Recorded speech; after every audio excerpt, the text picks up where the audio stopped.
And last is the brand new film from Paramount that just hit theaters. This is the final film of the Jackass franchise, which has lasted over 25 years. Once again, we're back with Johnny Knoxville, Steve-O, Chris Pontius, Wee Man, many other people, as this is a combination movie. It is new footage that are getting shot in the present day. We get unused footage that MTV deemed was unworthy and really didn't want to put on the air 20 plus years ago. And also we get the best of hits, some of the best stunts that we've seen in the franchise so far. The film is an hour and 32 minutes and of course is rated R. Welcome back everyone to a brand new review here on Max Talks Movies. My name is Max Enberg. Today we're talking Jackass Best and Last. And I am a massive fan of Jackass and Johnny Knoxville. As someone who grew up in the early 2000s,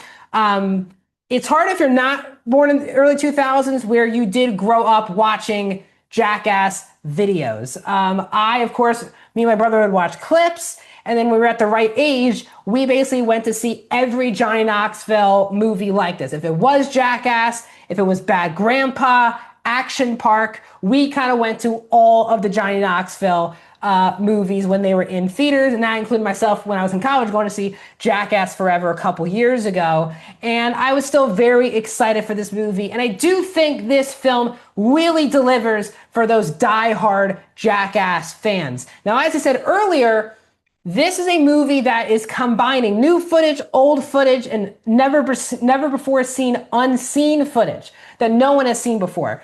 I will say if you've never seen a Jackass movie and you just wanted to have a good time and people have been telling you these are funny movies or funny bits, whatever it is, you go see this movie. This movie does a very good job showing you why these guys have become so successful, especially Knoxville with this franchise. You can kind of pick up on the interactions between the characters, and I don't think you don't miss the laughter if you've never seen a Jackass movie. But this movie really rewards you for being a day one Jackass fan, because this is a very satisfying conclusion to one of the most surprising franchises, I think, in movie history. Obviously, this was not a movie franchise at first. At first, it was an MTV TV show. And then here we are now, 6+ movies later, if you include the .5 films.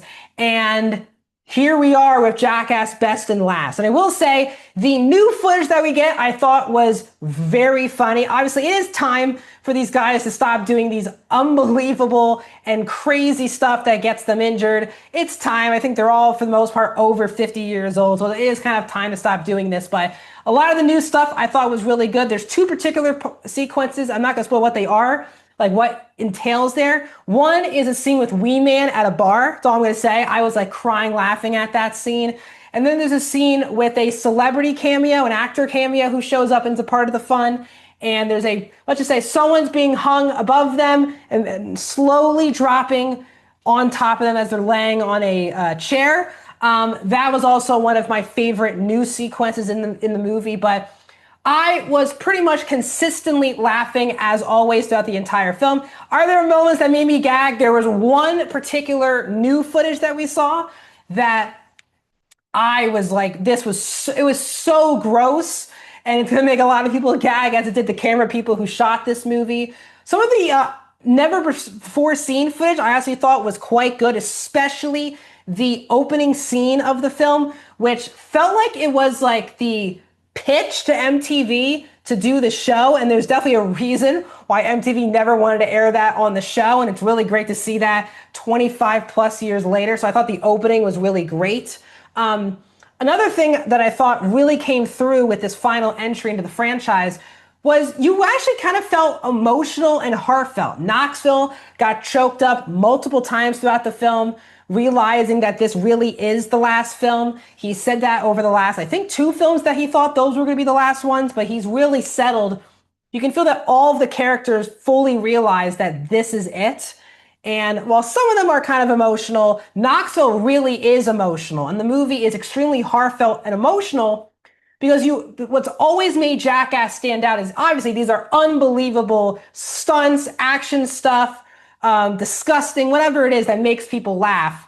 But what really separates it is the camaraderie of the Jackass group. You feel that they're friends, and even when they're 50 plus years old, they act like they're 15 to 20 years old doing it for the very first time.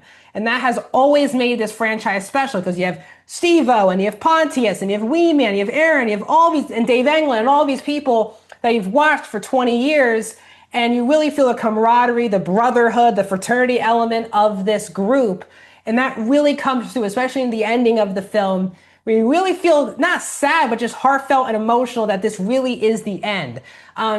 On a negative level, I will say the biggest issue for this movie is the fact that it's combining never before seen old footage and new footage. And I will say, as someone who is a diehard Jackass fan, they definitely showed a lot more of the best of Jackass moments than I was expecting, because there were definitely a lot of sequences that if you're a Jackass diehard fan, you've seen them before. So sometimes you're really in a groove of things. You're seeing like back-to-back new footage, and then they cut to a sequence from Jackass 1 or 2, and you're like, I think that's funny, but I've already seen that a billion times. So sometimes the flow of the movie can be kind of off because you're getting invested and you're obviously laughing your hearts out watching new stuff, or maybe stuff you've never seen before from the never before seen footage.